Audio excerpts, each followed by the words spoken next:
Aleluia. Paz do Senhor, irmãos. Bom dia.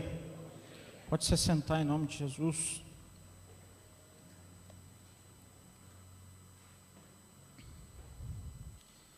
Estamos em campanha, minha família no altar de Deus. Para mim é motivo de muita alegria estar aqui. Preguei nessa campanha no ano passado. E muitos frutos eu colhi desta campanha na minha família.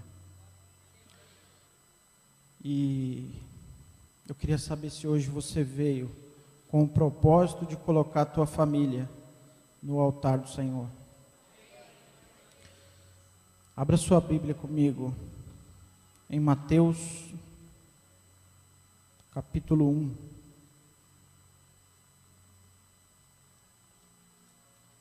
Versículo 1.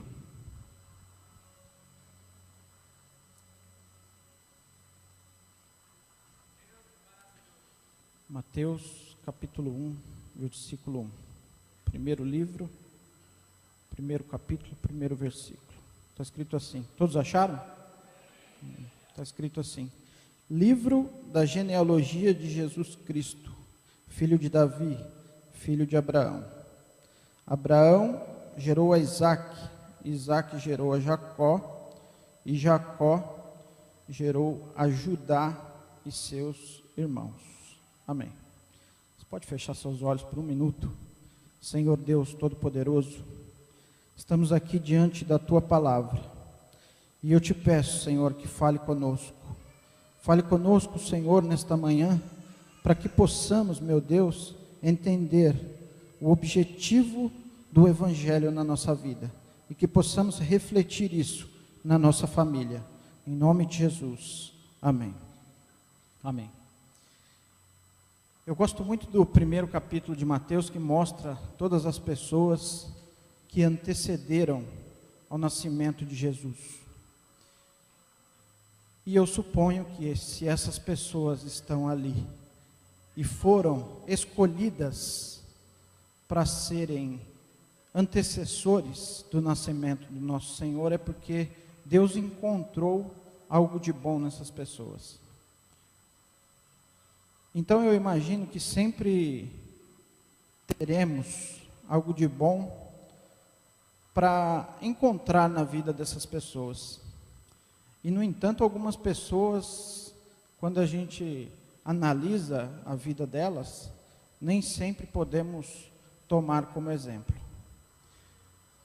Deus começou essa história com Abraão, prometeu a ele uma descendência muito grande, numerosa e abençoada.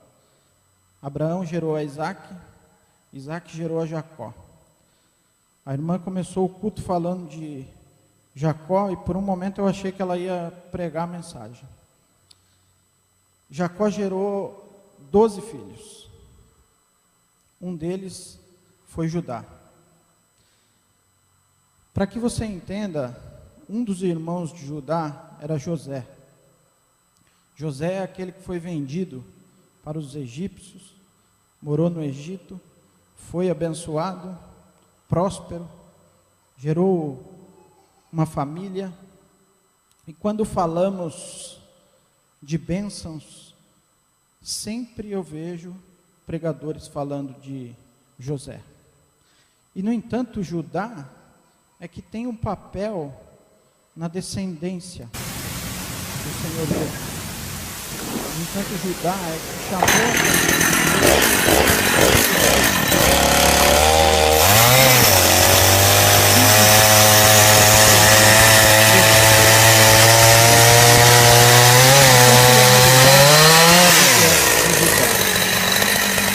Vamos abrir sua Bíblia em Gênesis 37.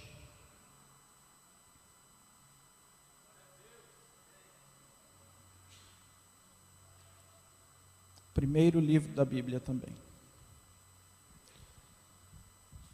Gênesis 37, versículo 21. Nós vamos ler até o 28. Todos acharam? Mas Rúben, ouvindo isso, livrou-o das mãos deles e disse: não lhe tiremos a vida. Também lhes disse Rúben: não derrameis sangue, lançai-o nessa cisterna que está no deserto, e não ponhais a mão sobre ele. Isto disse para o livrar deles, a fim de o restituir ao pai. Mas logo que chegou José a seus irmãos, despiram-no da túnica, a túnica de mangas compridas que trazia, e tomando-o, o lançaram na cisterna vazia, sem água. Ora, sentando-se para comer pão, olharam e viram que uma caravana de ismaelitas vinha de Gileade.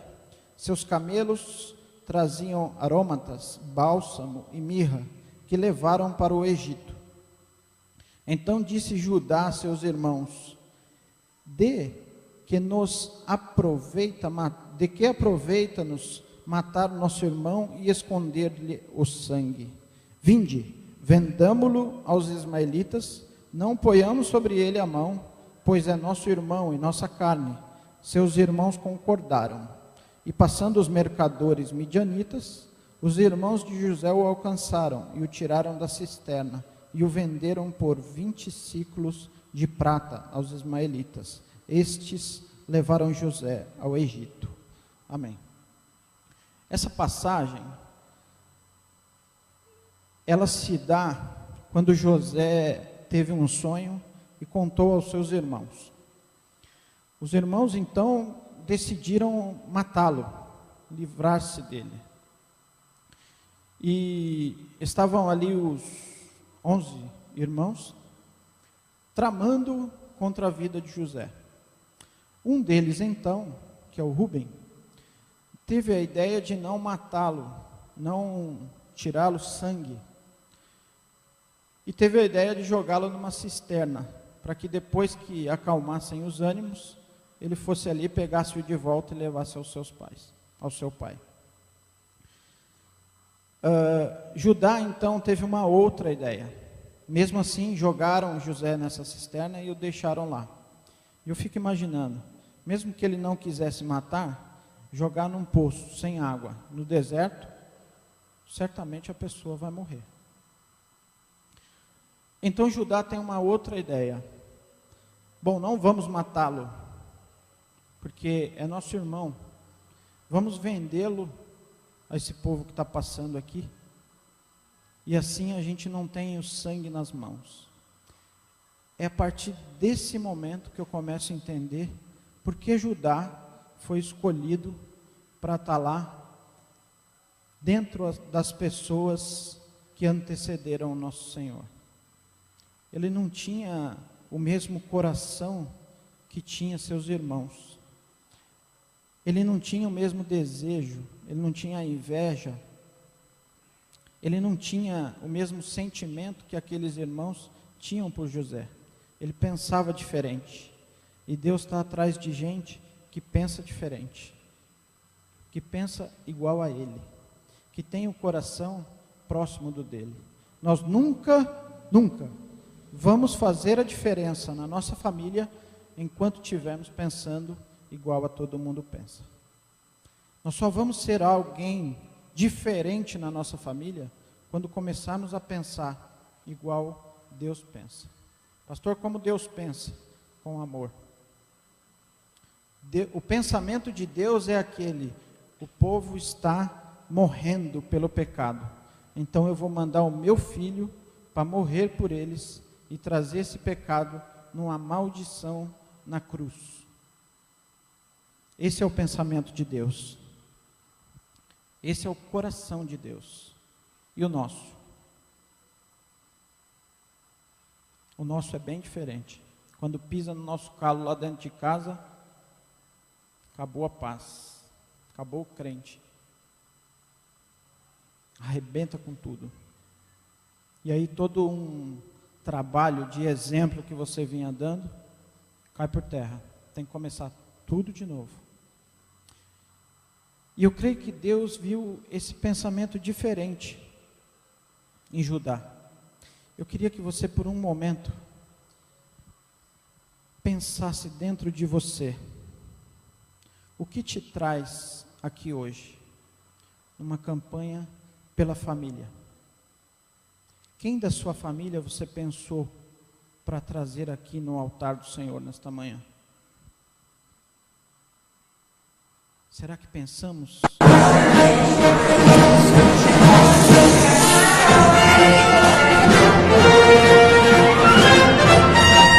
Hoje nós aprendemos a fazer um guindaste que vai salvar um bonequinho de um carro que está indo, digamos que vai cair de uma colina.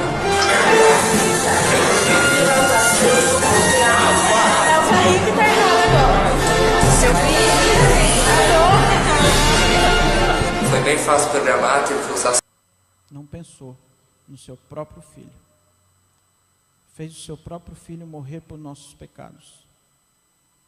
E o quanto estamos dispostos a morrer um pouquinho por nossa família, por aquele que queremos trazer aqui no altar do Senhor.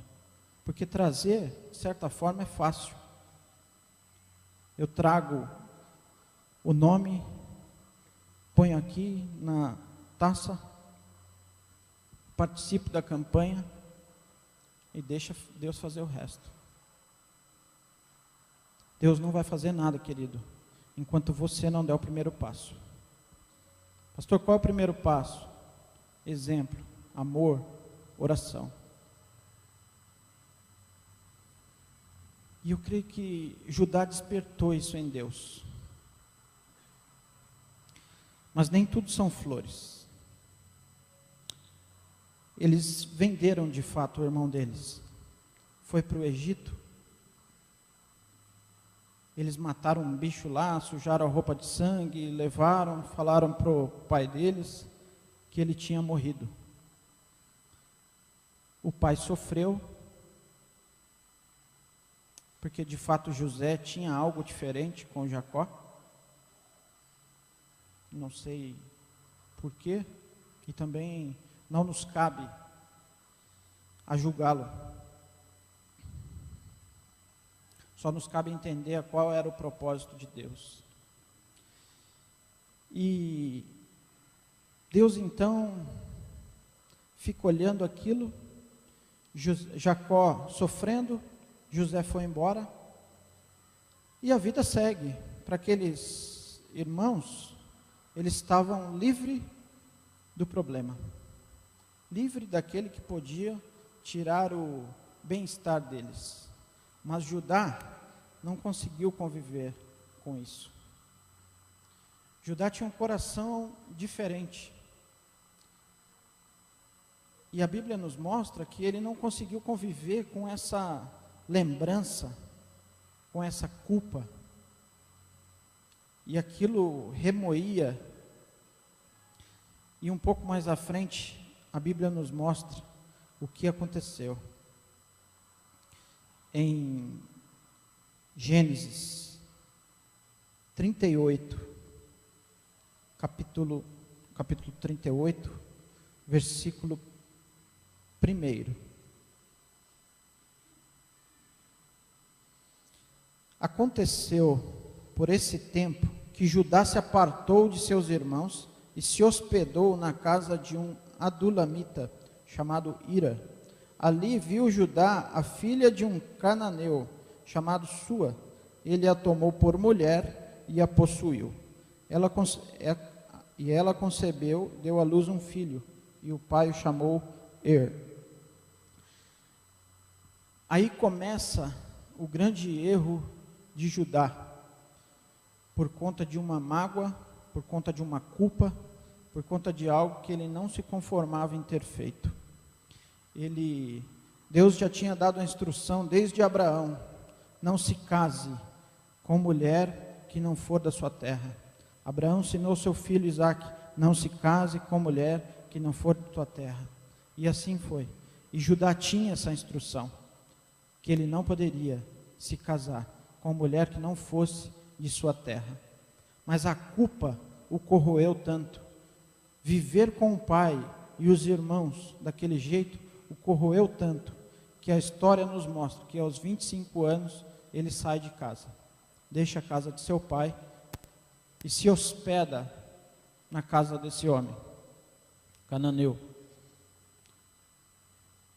e se apaixona e se casa com a filha dele. Pela ótica, Judá já não estaria preparado para estar lá naquele contexto de Mateus que nós lemos no início.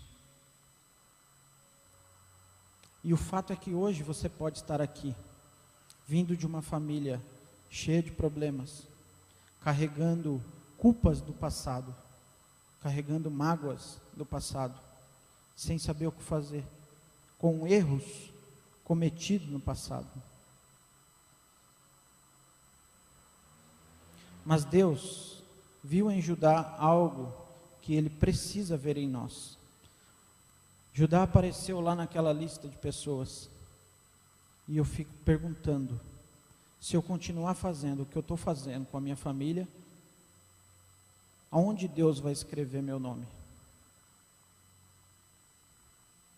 Será que Deus vai se agradar? Um dia, quando chegarmos no céu, Ele vai olhar para mim e falar: você lutou pela sua família. Será que estamos realmente trabalhando para isso? Será que estamos realmente com o pensamento de Deus, com o coração de Deus? Deus via isso no coração de Judá, mas ele resolveu sair da casa de seu pai. E às vezes é isso que fazemos, quando a nossa família não se converte, quando a gente vem para a igreja, participa de campanha, e em casa nada muda. Quando a gente ora, jejua, e aparentemente nada muda. Aparentemente aquelas pessoas que estão buscando por ela não muda. Às vezes até parece que piora.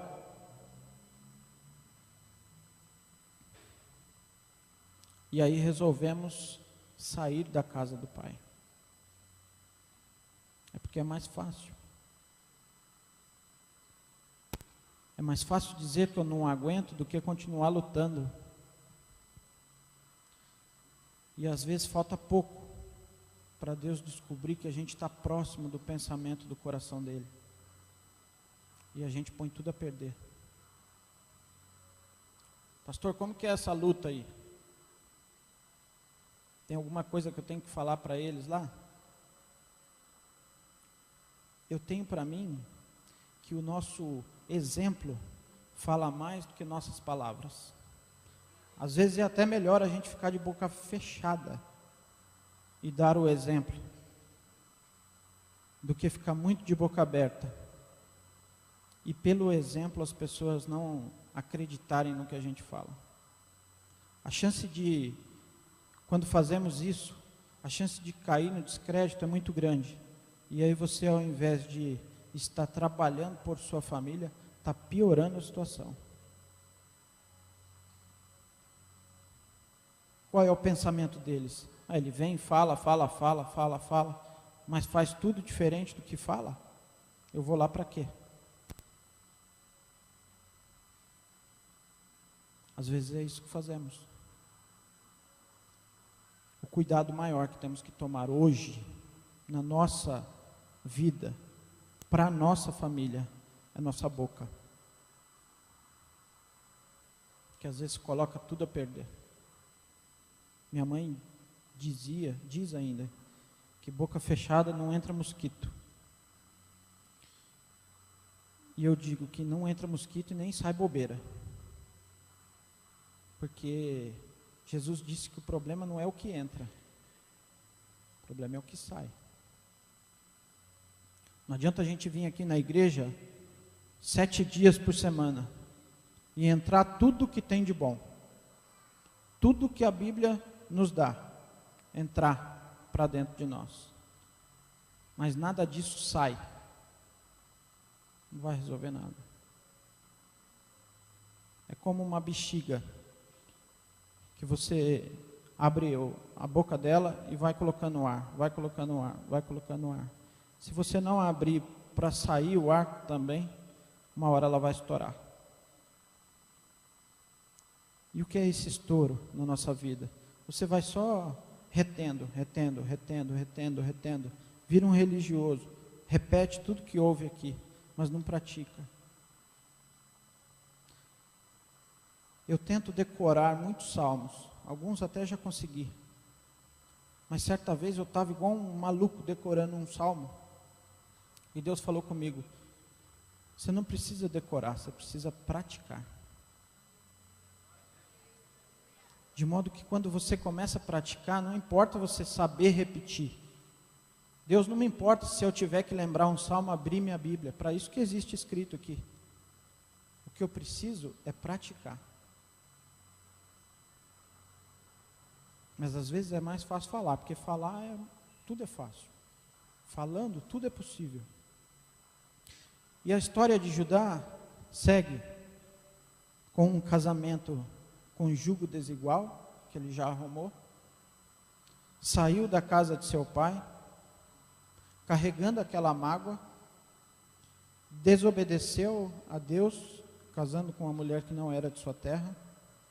E aqui vai um recado especial aos jovens, aos solteiros, que acham que quando encontram uma pessoa que não professa a mesma fé sua, não é jugo desigual. Eu vou converter ele. Em alguns casos, acontece. Mas são exceções. Na maioria das vezes, é a pessoa que vai te levar para onde ela está. E o resultado disso, depois de 5 anos, 10 anos, com um casamento problemático, conhecendo a palavra, sabe de onde saiu,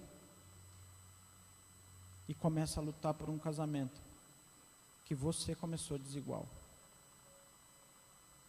Muito cuidado aos jovens e aos solteiros. E a história segue, Gênesis 38, versículo 3, eu só vou ler.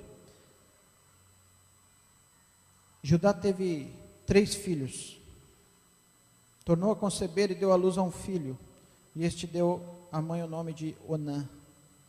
Continuou ainda e deu à luz outro filho, cujo nome foi Selá. Ele estava em Quezibe quando o teve. Judá, pois, tomou a esposa para Er, seu primogênito. O nome dela era Tamar. Aí começa a bagunçar tudo de vez. Ele não só começou um casamento com jugo desigual, teve filhos e arrumou também um casamento para o seu primogênito com jugo desigual. A história nos conta, está escrito na Bíblia, que ao primeiro filho, Deus o matou.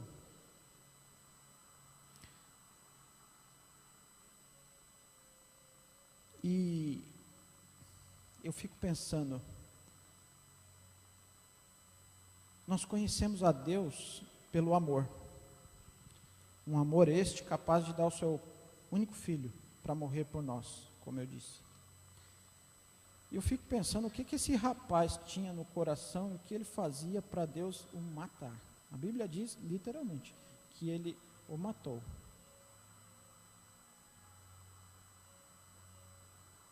Não devia ser fácil esse filho. Esse primeiro filho Deus o matou, e a lei determinava que quando o primogênito era casado e este morria, o próximo irmão ficaria com a mulher do seu irmão, para poder dar sequência na lei, dar sequência naquela família. Então, naturalmente, o segundo irmão se casou com Tamar.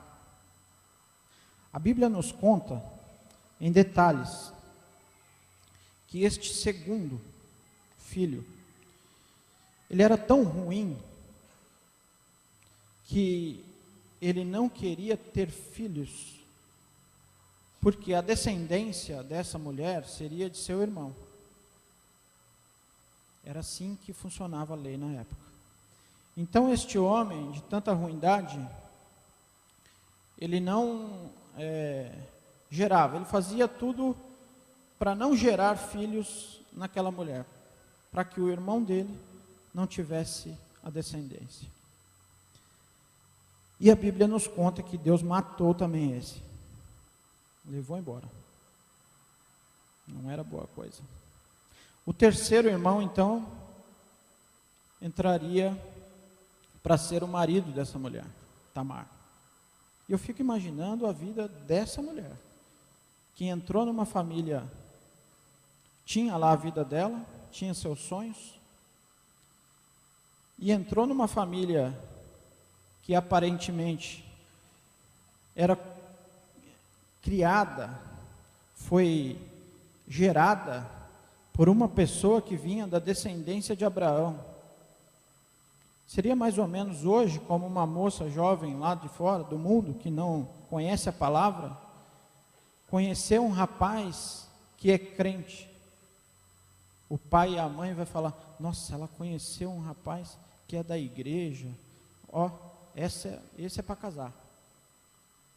Era mais ou menos o que pensava a família dessa moça. E no entanto, só o que ela encontrou foi dor de cabeça. E é pouco ainda. O que ela passou ainda está só na metade. E a história continua. O terceiro filho era muito novo. Então seu pai, Judá, disse que ela fosse para a casa dela, esperasse que ele crescesse, tivesse condições de tê-la como esposa. E aí sim, ela voltaria. E Judá foi levando a vida. Completamente à revelia. Sem o menor temor. Sem a menor consciência do que estava fazendo. E assim hoje, estão muitos crentes hoje, estão como Judá estava na época. Hoje em dia, nós estamos vivendo na era onde o crente pode tudo. Para começar, não pode mais falar crente. Na minha época, essa semana eu recebi uma foto da minha irmã, do dia do meu batismo, há 22 anos atrás. Eu tinha 16 anos. Eu me lembro que eu aceitei Jesus numa semana, na outra eu já estava descendo as águas.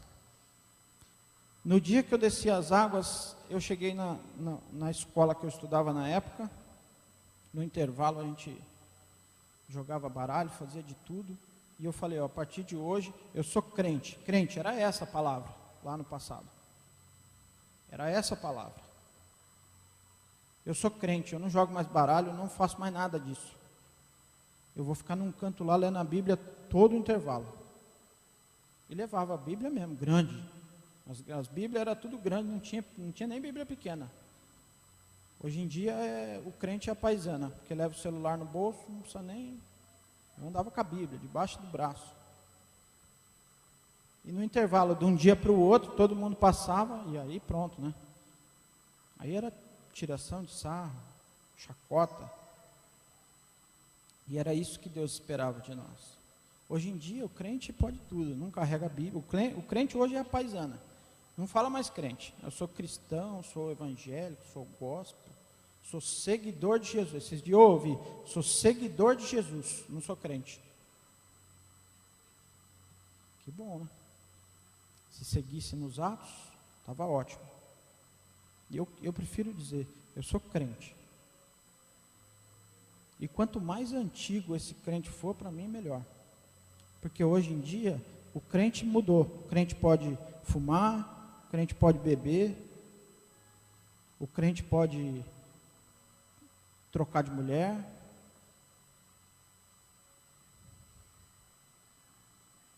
O crente pode ver carnaval na televisão. Pode isso, o crente pode ver carnaval na televisão. Enfim, hoje em dia o crente quer fazer tudo que quando ele não é crente ele fazia.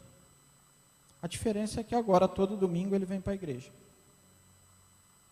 Isso se chama religião. E o resultado disso não vai ser nenhum. Porque você só encontra resultado positivo na sua família, só coloca sua família no altar de Deus, quando você pratica a palavra de Deus. Não é quando você vem à igreja. Até porque para ganhar sua família para Cristo, você vai ganhar lá dentro da sua casa, não é aqui dentro da igreja. Sua família só vai estar aqui quando você conseguir ser crente lá na sua casa.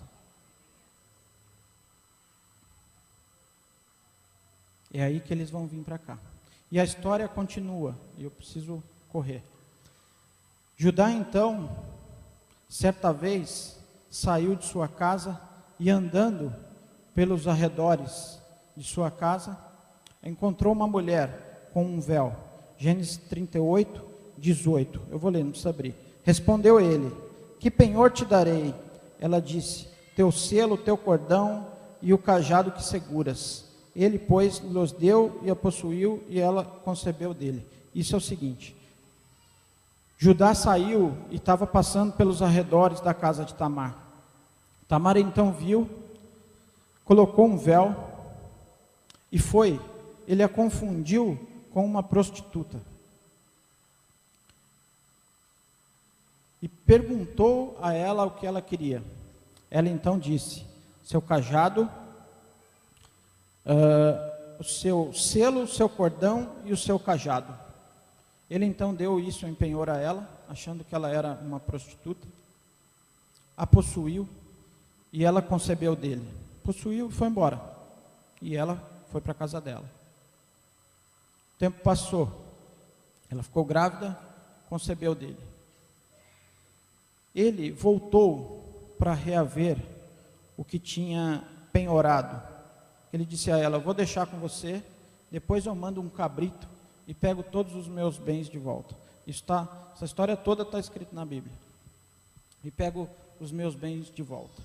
Isso que ele deixou penhorado foi o que me chamou a atenção.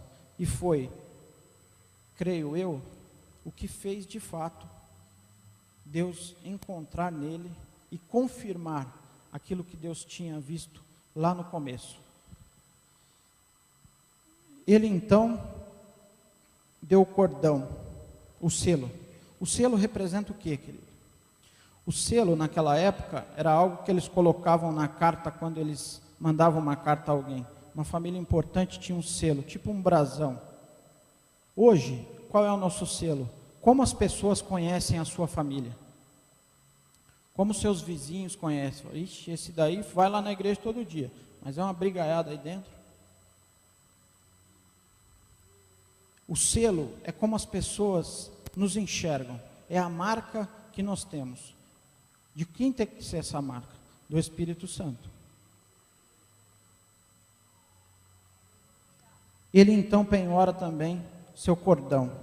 Cordão era algo que sustentava. Quando você usa um cordão para usar o pingente, o objetivo é o pingente. As mulheres que me corrijam se eu estiver errado. Quando se coloca uma correntinha com um pingente de brilhante, o objetivo é mostrar o pingente. De modo que o cordão é aquilo que sustenta aquilo que você quer mostrar. Quem sustenta a tua família? Quem é o cordão da sua família? Como você sustenta a sua família? Este é o cordão. E ele penhorou esse cordão. Quantas vezes temos penhorado a nossa família com o diabo para podermos fazer aquilo que a gente quer? Quantas vezes, através do pecado, penhoramos nossa família? Porque às vezes cometemos certos erros, certas coisas, que a nós não parece ser tão pesado, mas quem sofre é nossa família. E ele então penhora também seu cajado. Cajado representa a nossa autoridade. Quem tinha um cajado para andar naquela época era alguém importante. Hoje nós temos um cajado. A dúvida é se estamos carregando ele para todo lugar.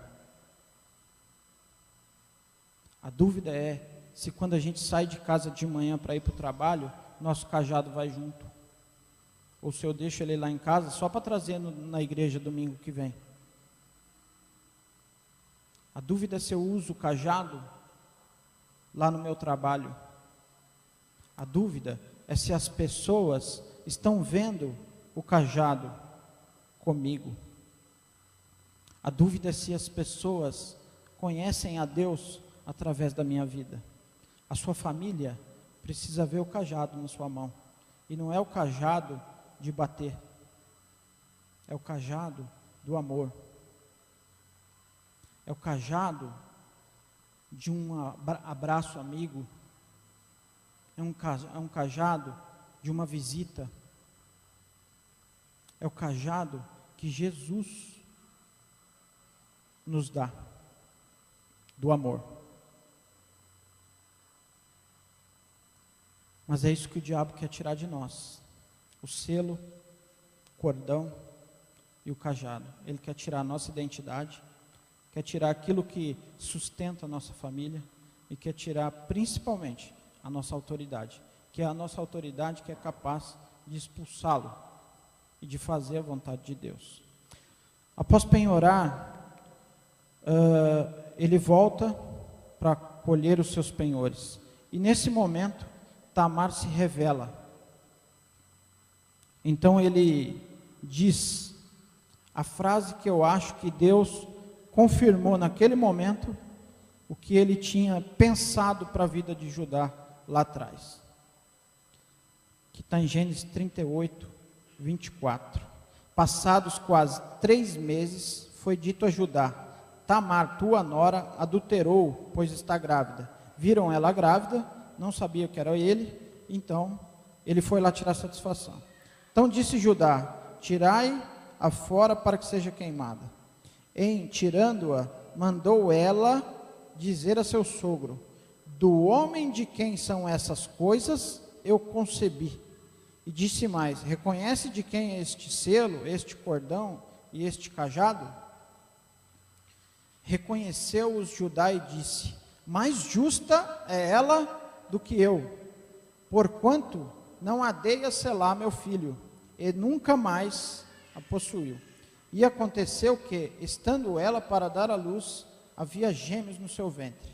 Ao nascerem, um pôs a mão fora, e a parteira, tomando-lhe, atou o fio encarnado e disse: este saiu primeiro. Mas recolhendo ele a mão, saiu o outro. Coincidentemente, a mesma briga que aconteceu quando nasceu Jacó, pai dele. E eles lhe chamaram Pérez. Depois lhe saiu o irmão, em cuja mão estava o fio encarnado, e lhe disseram, lhe chamaram Zera. Quando ele percebeu o que ele fez, ele caiu em si e disse: mais justa é ela do que eu. O que ele fez? Reconheceu o seu erro. E é isso que Deus quer de nós, para que Ele possa receber a nossa família no altar.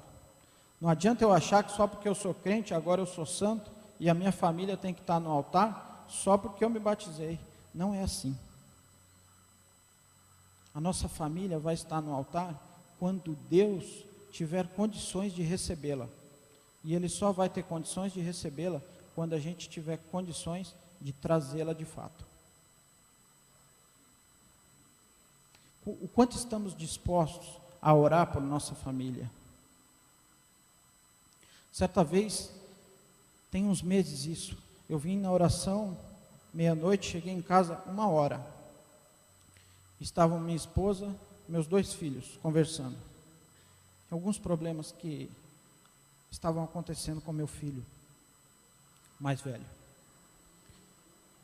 Eu então conversei um pouco com eles, e eu falei para eles: tem um jeito de resolver isso. Vocês vão hoje, todos 3, dormir no meu quarto, no nosso quarto. Falei para ela. Pus os 3 para dormir num quarto, no nosso quarto, e desci. Falei para eles: vocês ficam aqui, não saem durante a noite, porque eu vou orar a noite inteira. E ali eu fiquei, da 1h30 até o outro dia, às 8 da manhã, quando eu subi para tomar banho. Pastor, o que é isso? O senhor quer se aparecer? Não, querido, não. Eu muito pouco gosto de me aparecer. Isso é lutar pela nossa família. Ah, pastor, deu sono? Muito. Levantava, lavava o rosto, voltava e orava. Mas tanto assunto, tinha hora que eu fiquei 1 hora falando a mesma coisa. Mas o que eu mais fiz naquela noite toda foi agradecer a Deus, porque eu estava dentro da minha casa e minha família estava dentro do meu quarto. Aquela semana, acho que foi uma semana das mais difíceis. Isso foi numa sexta. Na outra sexta, eu cheguei em casa e falei, meu Deus do céu. E eu ia falar. Quanto mais a gente ora, mais problema a gente tem. E naquele momento Deus falou comigo. Você suportou todos esses problemas por causa da sua oração da semana passada. Querido, a sua família só estará aqui quando você estiver orando por elas. É muito fácil chegar, escrever o nome de cada um deles num papel, botar aqui no altar de Deus. Ah, agora minha família está no altar de Deus. Mas Deus quer ver o seu esforço, a sua santidade, o seu joelho no chão. A gente acha que nessa vida, tudo que nós temos de bom, é porque pedimos e Deus nos atende. De modo que eu sempre tenho a intenção, a ideia de me sentar na vida e esperar que Deus faça tudo de bom por mim. Mas Deus só vai fazer algo por nós, algo por nossa família, quando nós tivermos uma reação de arrependimento e de oração. Judá foi escolhido quando Deus viu o coração dele lá no meio daqueles irmãos. Errou muito, passou por muitos problemas, levou sua família para um lugar que ele não gostaria, carregou mágoas, mas um dia ele reconheceu o seu erro e Deus pôde puxar ele de volta, junto com a sua família. O resultado disso é que esses 2 filhos dele também entraram lá na história da salvação. E a mulher, que não tinha a menor possibilidade de estar escrita aqui, uma cananeia, que se casou com um homem, que Deus o matou, se casou com outro, que Deus o matou, que estava esperando o outro, e foi possuída pelo seu próprio sogro. Olha que vida desgraçada dessa mulher. Mas no momento que Deus chega e toca, ali tudo muda. O resultado é que esses filhos e essa família apareceu claramente. Judá gerou de Tamar a Pérez e a Zera. Esses 2 garotos, que a princípio eram filhos de um casamento totalmente errado, Deus usou. Deus usou para entrar nos antecessores do nosso Senhor Jesus. Pastor, como pode isso? Eu não sei, irmão. Um dia você pergunta para Deus. Eu só sei que é desses que Deus mais usa. É do lixo que Ele tira o diamante. De modo seja o que for nós fizemos, se hoje nós reconhecermos que precisamos de Deus, que precisamos estar conscientes daquilo que precisamos ser na nossa família, é o momento que Deus vai abençoar. Eu gostaria que você se colocasse de pé para terminarmos essa mensagem. A verdade é que quando olhamos o nome daqueles 12 filhos, De antemão não sabemos quem Deus ia escolher para ser usado. A princípio, José era o mais indicado. E o mais cotado para essa função na história da salvação. E às vezes é assim também na nossa família. Às vezes somos os mais cotados porque estamos dentro da igreja. E aí, se você não faz nada, um amigo do seu parente prega para ele, ele se converte e ganha toda a família.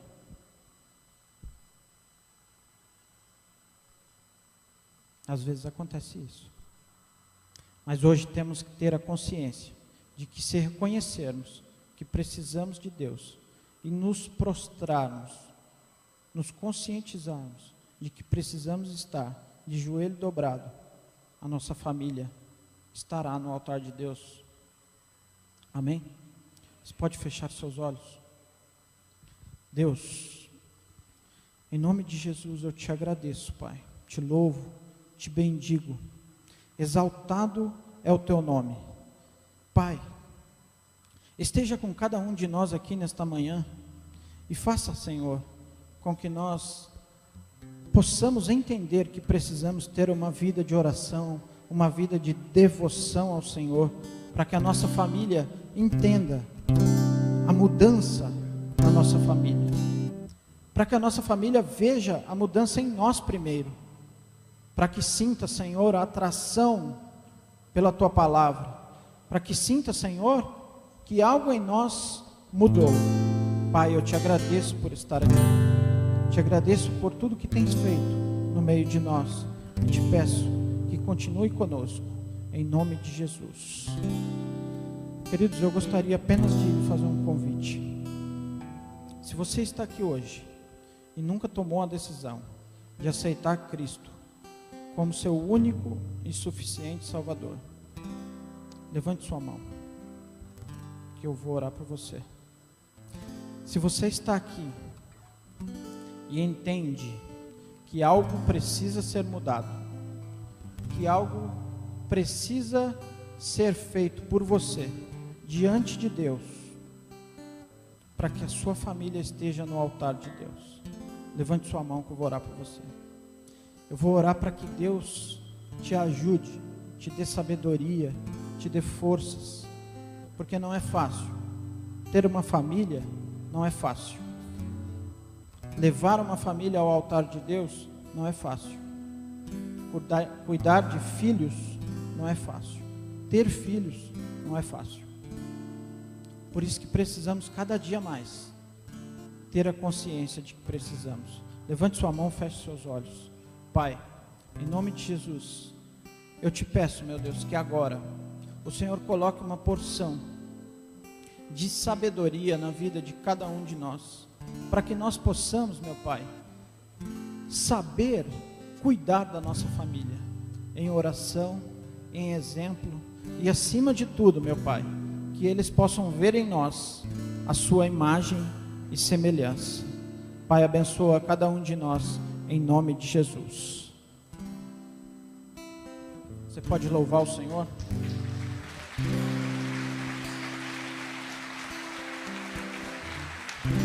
Minha casa será uma casa de bênção. Minha casa será um pedaço do céu. Nela estarão reunidos adoradores que só exaltam ao Deus verdadeiro e fiel.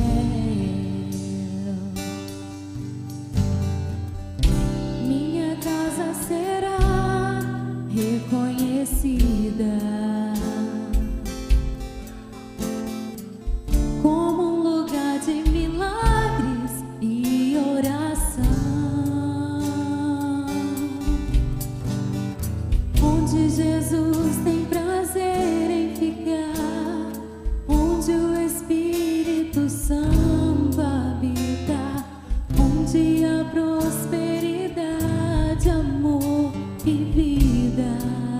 Feche seus olhos, cante, querido, cante. Faça do meu lar, Senhor, um lugar de harmonia. Faça do meu coração tua casa todo dia. Esteja à vontade pra ficar e nunca mais partir. Pois a casa que um dia te recebeu nunca mais saberá viver sem ti. Aleluias. Queridos, amanhã tem culto às 20 horas. Libertação e milagre. Se você precisa de um milagre na sua vida, e se você precisa de algo de Deus para te tornar forte, para que você cuide da sua família, esteja aqui amanhã. Feche seus olhos, levante suas mãos. Pai, eu te agradeço que o Senhor possa estar em nossa casa, de fato, e que a nossa casa seja uma casa de bênção. Meu Pai, eu te agradeço, Senhor, e te peço que esteja com cada um de nós neste domingo, que o Senhor abençoe cada um de nós e que possamos dar exemplo à nossa família. Em nome de Jesus, Pai, esteja conosco. Em nome de Jesus. Amém.